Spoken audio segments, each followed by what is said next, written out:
Hello. I am going to do a few videos. This is video one. I'm going to do three. One kind of like my backstory of life. That's this one. I'm going to do another one about my backstory on fitness, and then I'm going to do another one on my backstory of my walk with Jesus and Christianity and that sort of thing. So this one I'm just going to focus on the general struggle of my life, struggles, just to kind of give you all a glimpse of why I am like I am. And a lot of you know already, but a lot of you don't. So I'm just going to share. I've really only gone through, well, I'll just start, I guess, from the beginning. So when I was 2, yeah, we're going that far back. When I was 2, my parents got divorced. And obviously I was 2, so I didn't know what was going on. My mom met someone when I was 4, married him. He adopted me legally whenever I was 6, either way. And he was my dad. I didn't have any contact really with my biological father. He was cool, but we just didn't see each other. And then my dad that adopted me kind of raised me, taught me all the things, coached softball, how to ride bike, all that sort of stuff. So little family, have a little brother, little sister. I was 7 when my sister was born. I was 14 and a half when my little brother was born, so huge age gaps. Fast forward to 22. Sorry, dog, stop. Fast forward to 22. I met someone. Sorry, my dog is being freaking annoying. Met someone and they were fantastic. Way too good to be true. Really, really fast story on that. I fell head over heels. This person was perfect and could do no wrong until they did do wrong, a lot of wrong, and totally crushed me and broke my spirit and broke my heart. And I had never felt pain like that in my life. It was awful. It took me 2.5 years to finally feel like myself and feel like I wanted to work back to feeling happy again and not wallow in my sadness and, all that good stuff. So in that 2.5 years that it took me to do this, I pushed a lot of people away and I didn't want help from anyone, and I was really just enjoyed basking in my loneliness. The person that I pushed away the most was my mother, and my mom was my best friend. Her and I were so close. If anyone's ever seen Gilmore Girls, her and I had a relationship like the mom and daughter on that show. She was my best friend. I told her everything. Everything. Like, you think, oh yeah, you told her. No, I told her everything. She knew the night I lost my virginity. She knew details, like, beyond what parents want to know about their children. That was us. And it was great. So in this 2.5 years, I pushed her away, and I pushed her away. I didn't want her help. Reading back through text messages now that she had sent me, she was always so encouraging and so uplifting and always reached out to come over and come do a bonfire, come watch movies, come cuddle, and I just said no every time. Why? Because I didn't want to be around it. I didn't want to be happy. I didn't want love from the one person who could give me all the love that I really wanted. If it didn't come from the guy that I was supposed to have it from for the rest of my life that I thought I didn't want it. So anyway, I pushed her away a lot. So 2.5 years go by, and I'm starting to finally feel like myself and want to reconcile that relationship and get close again. And then I get a phone call at work that I need to go to the hospital because my mom was in the hospital. And I was, okay, why? And so I go to the hospital. I don't think anything is wrong. I'm just kind of in denial, I guess. And whenever I got there, everyone's freaking out and not good, not good. The doctors called us all in a room, said, doesn't look good. She's probably not going to make it. Again, I'm still stone cold in the face. Don't say anything. Don't cry, because I'm like, she's fine. What are you talking about? Like, I think, thinking back on it now, it was kind of like a move. I don't know, out of body experience, something where I just wasn't there. I was there, but I wasn't. And in my mind, she was fine. She was alive. She was healthy at home. And I don't know who you're talking about, but it's not my mom. And I don't know who that lady is laying in there, but it's not my mom. So anyway, I was in denial. It was a good 48 hours before she was on life support. We still don't know technically what happened. It was just very sudden. She was going to bed. And my little brother went in to say goodnight and found her in the bathroom, on the bathroom floor, already passed out, and told my dad, and they called the ambulance. And so it happened. She wasn't sick. She wasn't anything. There was no confirmed heart attack, no stroke, no nothing, just bloop. So that was intense. So my mom died at age 20. I was 25. And it was weird. It is weird. It wasn't, I mean, since my mom and I were so close, I would always, if anything ever happened to my mom, I would just die. If I ever heard a song about, a parent dying, I'd just lose it. And she was still alive and perfectly healthy. And I was just that, that strongly, I felt very strongly about that. And so I was like, God, if she ever died, I'd just lose it. And then she dies, and I have no reaction like I thought I would. I didn't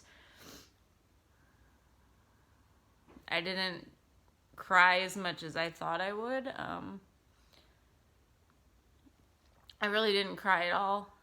I don't know if it was to stay strong for my brother and sister or what, but I didn't cry. I did sometimes, and then throughout the years, it's been 4.5 years. So I'll have like really hard nights, but they're like months apart. They're not, even shortly after, it was just weird. I was so angry. I don't have an emotion for what I felt, sorry. But it wasn't anything like I thought. I did not react the way I would have. I acted like a cold-hearted turd, to be honest with you. I don't know if that was my body's, defense mechanism to not let it get to me or what, but I would have moments, very short moments that felt like forever, that I would feel it all, and I still do have those. I haven't really grieved it. I haven't gone to see anyone. I haven't talked to anyone, mainly because I can't afford it, but also because I just have never thought that talking to a total stranger about it would help anything. And I know that it's great. I'm going to someday. I will, I promise. So that's kind of my story. And then, so after losing her, I lost my whole ambition on life. I didn't know what I wanted to do or who I wanted to be or who I even was, because wasn't acting like the person that I assumed I was going to act like. And then I stayed home for a year. I lived with my grandma, my mom's mom, to take care of her, make sure she was good, and we kind of kept each other sane. But I lived at home. I lived with her for a year after my mom passed away. Oh, and sorry, after my mom passed away, my dad, my biological dad, was in touch on and off. We're on great terms. It's not anything bad. Now, my dad that adopted me, him and I have not, we don't really talk right now at all. So when my mom passed away, I basically lost two parents. That's weird to say. But I did. That's just how it was. The way he reacted to her death and the way it affected him was unfortunate and made him make some pretty selfish decisions and has caused me to completely not have much contact with him at all unless it involves my younger siblings. So not having that other parent there for that support that you need sucked. So I really had to do that whole thing alone.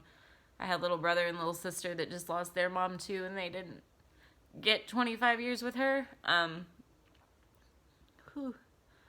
I really focus on that more than I do myself. Like, I don't, obviously I need her. You still need your mom. I've found out you need your parents more as you get older than you do when you're young. It's really odd. But they lost her, and so I focus on that more than I do myself. And the way my dad was acting was not fair to them either. So I really have just tried to keep them in my focus instead of, you lost your mom, poor you, blah, blah, blah. Anyway, so I don't talk to my dad. I don't have a mom. So my family dynamic has definitely changed. Thank God for my mom's two sisters, my two crazy aunts. I love you if you're watching this. They have been my saving grace along with my meemaw, and I just thank God for them every day because I don't know what I would do without them. So anyway, family dynamic is weird. So I thought after my mom passed away, how am I ever going to introduce, if I ever date again, because I had just gotten over one heartbreak, or was closing that up, and then she dies, and then bloop, whole new ballpark of heartbreak that I still am figuring out. So I was like, God, if I ever meet someone, Lord help him. I don't know how I'm gonna do this, because you want to meet the parents? Well, shit out of luck. I'm sorry. It's just me. So I was always worried about that, but I wasn't looking, and I never was. And then I meet this boy randomly at this event that I was at, and that has turned into a 2.5-year relationship with a dog and living in together, the whole shebang. And I don't know how it's been so easy, but it has, and he has made it so easy, and has never once made me feel weird or broken or like he was lacking something because I didn't have what most girls have to offer a gentleman. I have a family, and he is very much a part of that, but I don't have the normal family setup. It is very dysfunctional, but he has never made my dysfunction feel anything less than normal, and I am blessed in that aspect because that was my number one concern. And it was really actually hard when we started dating going to his family's house because he has such a normal family setup, and so going over to his mom and dad's, just being able to say, oh, let's go to my parents. And I remember the first the first or second time we did that, I remember just getting out of the car and having to hold back so much emotion because I was like, I don't get to say that. I don't get to say, let's go to my parents, because I don't have any. So just that kind of stuff has been really hard to adjust to for myself, but he has made it so easy. And so he has helped bring a lot of happiness back into my life where it was lacking. And he makes me laugh every day. And although I can't, what makes me the most sad, I think, is that I can't show him to my mom, you know? I want my mom to be able to meet him, and I want him to meet her, and that part sucks. And so that's why the whole getting older thing, getting married, having babies, all that, I've like really reconsidered if I even want to do any of that, because, sorry, I'm really gross right now. I didn't even think I was gonna cry, to be honest with you. Because this is 16 minutes long. I have got to wrap this up.